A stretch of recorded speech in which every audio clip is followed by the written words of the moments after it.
ওয়াস-সামাঈ যাতিল বুরুজ ওয়াল ইয়াউমিল মাউউদ ওয়া শাহিদিন ওয়া মাশহুদ। আল্লাহ রাব্বুল আলামিন সূরাতুল বুরুজের প্রথম দিকটা এক নাম্বার কসম খেয়েছেন আল্লাহ। ওয়াস-সামাঈ যাতিল বুরুজ, বুরুজ বিশিষ্ট আকাশের কসম খেয়েছেন আমার আল্লাহ। দ্বিতীয় নম্বর কসম খেয়েছেন ওয়াল ইয়াউমিল মাউউদ, কিয়ামতের দিনের কসম খেয়েছেন আল্লাহ। কোন দিনের? কিয়ামত হবে, এই পৃথিবী যা কিছু আছে সব শেষ হয়ে যাবে, আকাশ ধ্বংস হবে, জমিন ধ্বংস হবে, মানব জাতি ধ্বংস হবে, সব ধ্বংস হবে, সেই কিয়ামতের দিনের কসম খেয়েছেন আল্লাহ। কয়টা? আরো জোরে এখন কয়টা? তিন নাম্বার وشاهد ومشهود। তিন নম্বর আয়াতের ভিতরে আল্লাহ দুইটা কসম খেয়েছেন। একটা কসম খেয়েছেন আল্লাহ শাহেদ, আর একটা কসম খেয়েছেন আল্লাহ মাশহুদ। সুবহানাল্লাহ। আল্লাহ খেয়েছেন শাহেদ মানে হলো যেই দিনটা বারবার আসে, মাশহুদ মানে হলো যেই দিনের কাছে গিয়ে উপস্থিত হতে হয়। শাহেদ মানে হলো জুমার দিন, আর মাশহুদ মানে হলো আরাফাতের দিন। আজকের দিনটা কি গেছে? আরো জোরে কর। আজকের দিনটা গেছে জুমার দিন। এই দিনটা ঘুরে ফিরে সপ্তাহ পর পর আপনার কাছে আসবে। আল্লাহ রাব্বুল আলামিন কসম খাইলেন জুমার দিনের কসম, যেই দিনটা সপ্তাহে বারবার আসে। এরপরে আল্লাহ কসম খাইলেন আরাফাতের ময়দানের কসম, যেই ময়দানের মধ্যে শুধু বাংলাদেশের মানুষ নয়, গোটা পৃথিবীর মানুষগুলো আরাফাতের ময়দানে গিয়ে উপস্থিত হয়। সেই দিনটার কসম খেয়েছেন আল্লাহ। কয়টা কসম গেল? তিনটি আয়াতের মধ্যে চারটা কসম। এরপরে আল্লাহ বলছেন কুতিলা আসহাবুল উখদুদিন নারি যাতিল ওয়াকুদ। আসহাবুল উখদুদ যারা পরীক্ষা খনন করেছিল, যারা গর্ত করেছিল, যারা তারা ধ্বংস হয়ে গেছে। ধ্বংস করেছিল মুসলমানদেরকে মারার জন্য, ইমানদারদেরকে মারার জন্য, তারা ধ্বংস হয়ে গেছে। আন-নারি যাতিল ওয়াকুদ, যেই গর্তের মধ্যে প্রচুর পরিমাণে অগ্নি প্রজ্বলিত ছিল, প্রচুর পরিমাণে আগুন ছিল যেই গর্তের মধ্যে, তারা ধ্বংস হয়ে গেছে। যারা গর্ত খনন করেছিল, আগুন প্রজ্বলিত করেছিল, তারা ধ্বংস হয়ে গেছে। ইযহুম আলাইহা কুউদ, তারা সেই গর্তের কিনারায় বসে বসে দেখছিল। কি করছিল? গর্ত করে আগুন প্রজ্বলিত করে ইমানদারদেরকে গর্তের মধ্যে ফেলে দিয়ে গর্তের কিনারায় বসে বসে মুসলমানরা কিভাবে পুড়ে মরে এটা তারা দেখছিল। এখনো এই জালেম আছে কিনা নাই? আরো জোরে কোন আছে কিনা নাই? এখনো এই জালেম পৃথিবীতে আছে যারা মুসলমানদেরকে পুড়িয়ে মারে। আরো জোরে কোন আছে কিনা নাই? যে জালেম গুলো আছে সবগুলো ধরা হবে আজকে। রাজি আছেন? কিন্তু জালেমদেরকে যারা সাপোর্ট করে এরা এই কথা পছন্দ করতো না। জোরে বলেন কথা ঠিক কিনা? এখন আসুন ইযহুম আলাইহা কুউদুন ওয়া হুম আলা মা ইয়াফআলুনা বিল মুমিনিনা শুহুদ। ওয়াহুম আলা মা ইয়াফআলুনা বিল মুমিনিনা শুহুদ, তারা যা করছিল ঈমানদারদের সাথে। কাদের সাথে? তারা ঈমানদারদের সাথে যা করেছিল তারা তা দেখতেছিল, প্রত্যক্ষ করতেছিল, নিজের চোখে দেখছিল। ঈমানদাররা কেমনে পুড়ে, কেমনে মরে, তারা জীবন কেমনে যায়, তারা নিজের চোখে এইগুলো দেখতেছিল। ওয়া মা নাকামু মিনহুম ইল্লা আইয়ুমিনু বিল্লাহিল আজিজিল হামিদ।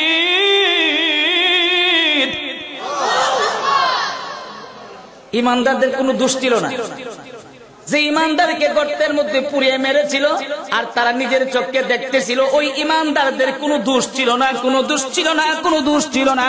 একটাই মাত্র দোষ ছিল তাদের, প্রশংসিত প্রশংসনী আল্লাহর প্রতি তারা ঈমান এনেছিলেন। কার প্রতি? আরো জোরে বলেন, কার প্রতি? আকাশের মালিক কে?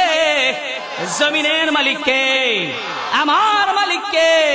যিনি আকাশের মালিক, যিনি জমিনের মালিক, তার প্রতি ঈমান আনবে না তো কার প্রতি ঈমান আনবে? ওই আকাশের মালিক, জমিনের মালিক, তার প্রতি ঈমান আনার কারণে ওই জালেমরা মুসলমানদেরকে পুড়িয়ে মেরেছিল। আল্লাযী লাহু মুলকুস সামাওয়াতি ওয়াল আরদ ওয়াল্লাহু আলা কুল্লি শাইইন শাহীদ। তিনি তো ওই সত্তা যিনি নবমণ্ডল এবং ভূমণ্ডলের মালিক। এই আকাশের মালিক কে? আকাশ এবং জমিনের মালিক যিনি। আল্লাহু আলা কুল্লি শাইইন শাহীদ, তিনি হলো সর্বশক্তিমান। তার সামনে সব আছে কিনা নাই? আরো জোরে কোন আছে কিনা নাই?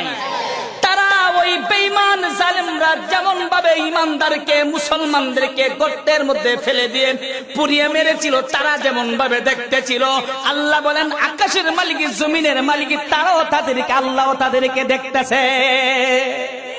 জোরে কোন সুবহানাল্লাহ, আর একটু জোরে কোন সুবহানাল্লাহ।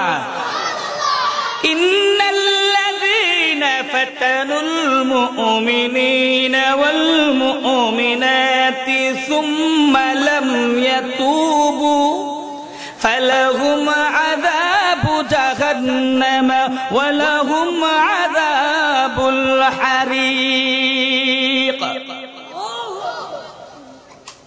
নিশ্চয়ই যারা মুমিন বান্দা বান্দি নর নারীকে পুড়িয়ে মেরেছে, অত্যাচার করেছে, জুলুম করেছে, নির্যাতন করেছে, সুম্মা লাম ইয়াতুবু, অতঃপর কি করে নাই? তওবা। অতঃপর তওবা করে নাই, মারার পরে, পুড়িয়ে মারার পরে যারা তওবা করে নাই, আল্লাহ বলেন ফালাহুম আযাবু জাহান্নাম ওয়া লাহুম আযাবুল হারিক। আল্লাহ তাদের জন্য রেখে দিয়েছেন শাস্তি। আর শাস্তিটাও কেমন শাস্তি? আল্লাহ শেষ মুহূর্তে বলছেন হারিক। আল্লাহ বলেন শাস্তিটা হবে অনেক যন্ত্রণাদায়ক শাস্তি।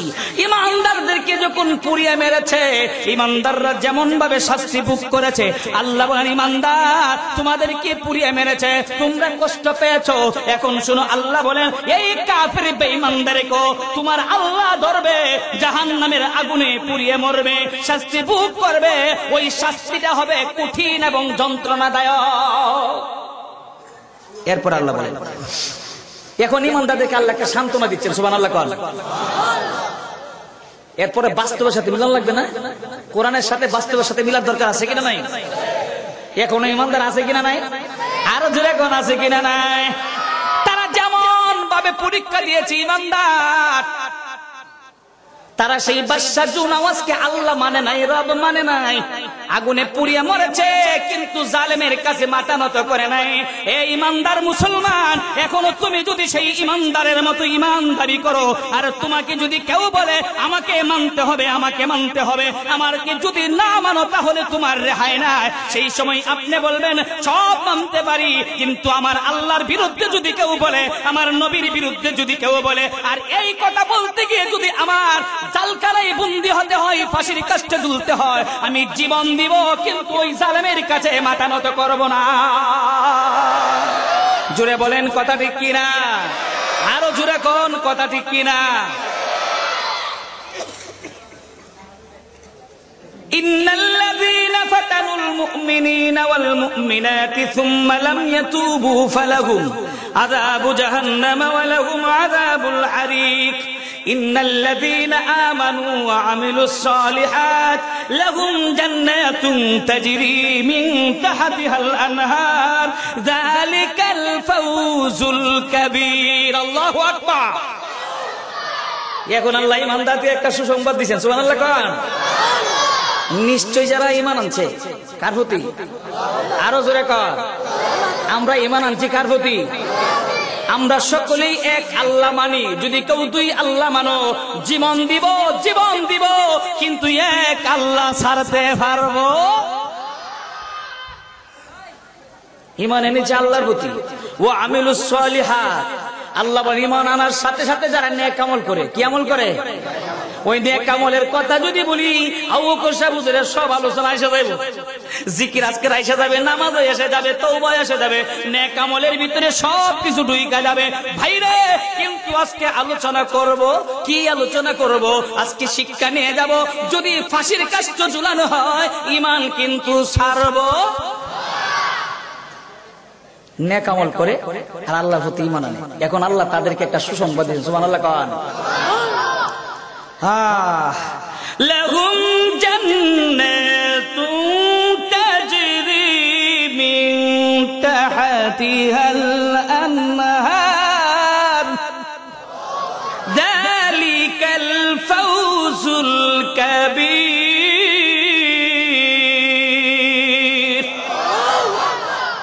আল্লাহ বলেন তাদের জন্য আল্লাহ রেখে দিয়েছেন জান্নাতিন তাজরি, জান্নাত।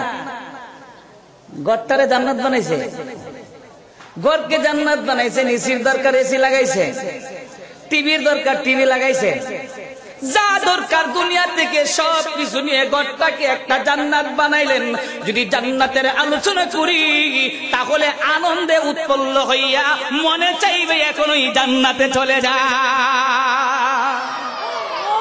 জান্নাতের আলোচনা করলে 2-3 ঘন্টা দরকার। কয় ঘন্টা? আল্লাহ বলেন হে ঈমানদার, তোমরা যারা কষ্ট করেছো, আগুন দিয়ে পুড়িয়ে মরেছো, চিন্তা নাই, টেনশন নাই, আমি আল্লাহ তোমাদেরকে একটা ঘোষণা দিয়ে দিলাম, তোমরা তো ঈমান নিয়ে মরেছো, নেক আমল করেছো। আল্লাহ বলেন তোমাদের জন্য ঠিকানা হলো, আমি আল্লাহ তোমাদের জন্য এমন জান্নাত রেখে দিয়েছি যে জান্নাতের তলদেশে নহর প্রবাহিত আছে। আমাদের দেশের সংসদ ভবন, কোন ভবন? সংসদে যান নাই? সংসদটার চতুর্দিকে পানি আছে কিনা? নাই। কিন্তু সংসদে ঢুকতে গেল এমন ভাবে করছে পানির উপর দিকে ঢুকতে হয়। মজুর এখন ঠিক কিনা? আল্লাহ বলেন জান্নাতটা এমন হবে, এমন জান্নাত হবে যেই জান্নাতের তল দিয়ে নহর প্রবাহিত হবে। সুবহানাল্লাহ কোন। আমরা সেই জান্নাত চাই কি চাই না? সেই জান্নাত কে কে চাই? হাত তুলে আল্লাহকে দেখায়। আল্লাহ তুমি আমার লোকগুলোকে কবুল করে নাও, আল্লাহ তুমি সব লোকগুলো কবুল করে নাও, তোমার জান্নাতে আমরা যেতে চাই। ওই তলদেশ, জান্নাতের তলদেশ, যেই তলদেশে তুমি নহর প্রবাহিত রেখেছো, ও প্রভু তুমি আমাদেরকে সেই জান্নাত দান করো। জোরে কোন আমিন। যালিকাল ফাওজুল কাবীর। আল্লাহ বলেন ঈমানদারদের জন্য এটাই হলো বিশাল এক সাফল্য। সুবহানাল্লাহ কোন। এর চেয়ে বড় সফলতা আছে কি? এর চেয়ে বড় সফলতা নাই। সব পাইলো কিন্তু আল্লাহকে পাইলো না। সব পাইছে কিন্তু কারে পাইছে না? বিল্ডিং বানাইছে 5 তলা, ছেলে হয়েছে, মেয়ে হয়েছে, আব্বু আছে, আম্মু আছে, ধন সম্পদের অভাব নাই, টাকা পয়সার অভাব নাই, কিন্তু আল্লাহ তার প্রতি খুশি না। আল্লাহ তার প্রতি সে কিছু পাইছে? কিচ্ছু পায় নাই, কিচ্ছুই পায় নাই। রিক্সা চালাই, ভ্যান গাড়ি চালায়, দিন মজুর কাজ করে, শাসতলে বসে বসে চা বিক্রি করে, সংসার চালায়। ওই লোকটা আল্লাহকে পেয়ে গেছে, তো সে জান্নাতের মালিক হয়ে গেছে। সুবহানাল্লাহ। ইন্না বাতুশা রাব্বিকা লাশাদীদ।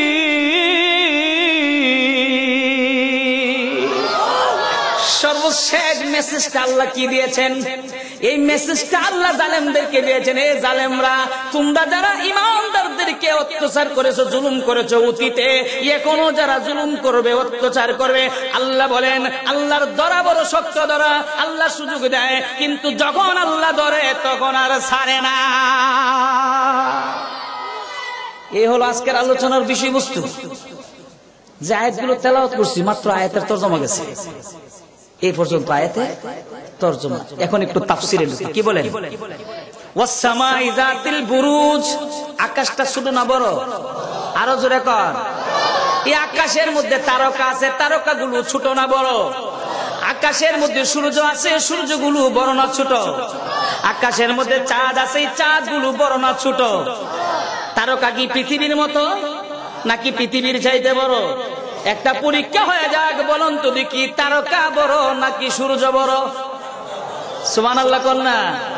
আর একটু জোরে কোন সুবহানাল্লাহ। সূর্য দেখতে দেখা যায় অনেক বড়, চাঁদ দেখতে দেখা যায় অনেক বড়, কিন্তু তারকাগুলো দেখা যায় ছোট ছোট।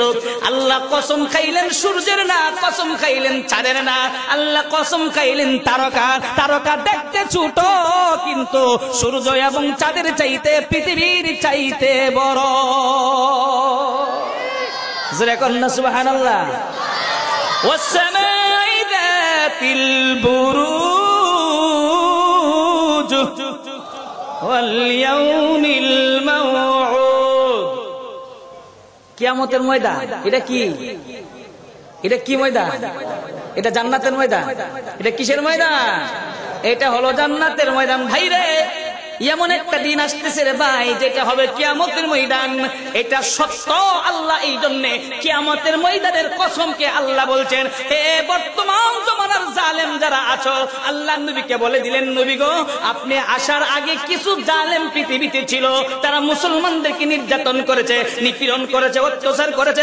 আমি আল্লাহ কিয়ামত নবী সত্য, কিয়ামতের ময়দানের কসমকে বললাম, এরপরে আপনার পরেও যারা অত্যাচার করবে, জুলুম করবে, নির্যাতন করবে, আল্লাহর দরা বড় শক্ত দরা, আল্লাহ ছাড়বে না। ও শাহেদ ও মাশহুদ। পৃথিবীতে যত দিন আছে, বৎসর কত দিনে? একটা বৎসর হয় কত দিনে?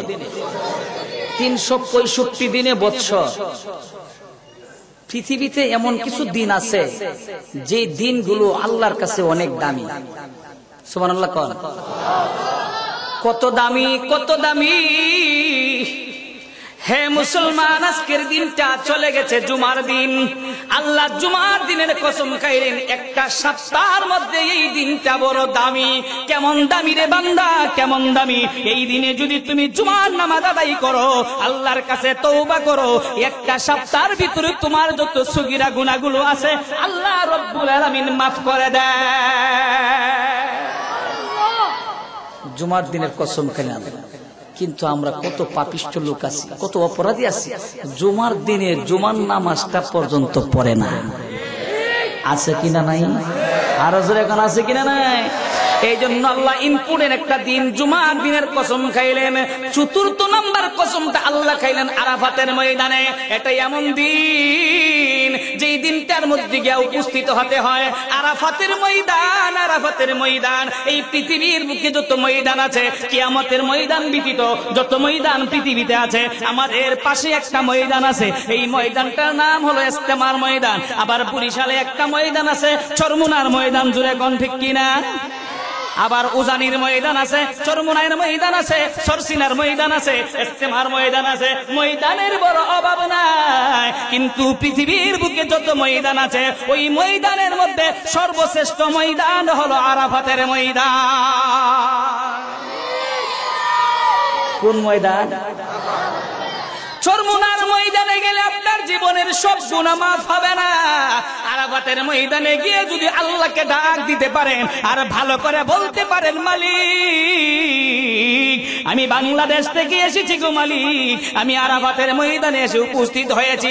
লাব্বাইক লাব্বাইক আল্লাহুম্মা লাব্বাইক ইন্নাল হামদা ওয়ান নি'মাতা লাকা ওয়াল মুলক লা শারীকা লাক। লাব্বাইক লাব্বাইক মুখরিত করে আরাফাতের ময়দান আল্লাহর কাছে গিয়ে হাজিরা দেয়। 1 লক্ষ নয়, 2 লক্ষ নয়, 3 লক্ষ নয়, 30 লক্ষ, 40 লক্ষ, 50 লক্ষ লোক আরাফাতের ময়দানে উপস্থিত হয়। সকলের মুখের মধ্যে একটাই ধ্বনি হয়, লাব্বাইক আল্লাহ আমি হাজির হয়ে গেছি, আল্লাহ আমি হাজির হয়ে গেছি তোমার দরবারে।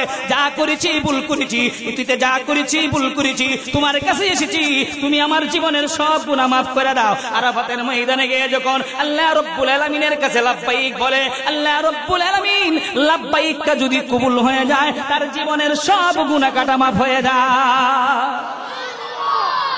সে আরাফাতের ময়দানে যাওয়ার দরকার আছে কিনা নাই? আর একটু জোরে কোন আছে কিনা নাই? আমি ভাবছিলাম আবু বকর সাহেব যাওয়ার পরে কিছু মানুষ উঠছিল, ভাবছিলাম আজকে বুঝি বাইতুল জিয়াদ নুরানি মসজিদের খতিব সাহেবের ওয়াজ আর কেউ শুনতো না, কেন মাঠ দি পুরা এই দিক দিয়ে ভরে জায়গা নাই। এই বস্তাটা যাইবে লিখে দেন, হ্যাঁ, এই দিক দিয়ে জায়গা আছে, যারা গেটটা বন্ধ করছে এই দিকে ওই কোনার মধ্যে জায়গা আছে, ইনশাল্লাহ চলবে, চলবে তো ইনশাল্লাহ। একবার রাত 11:30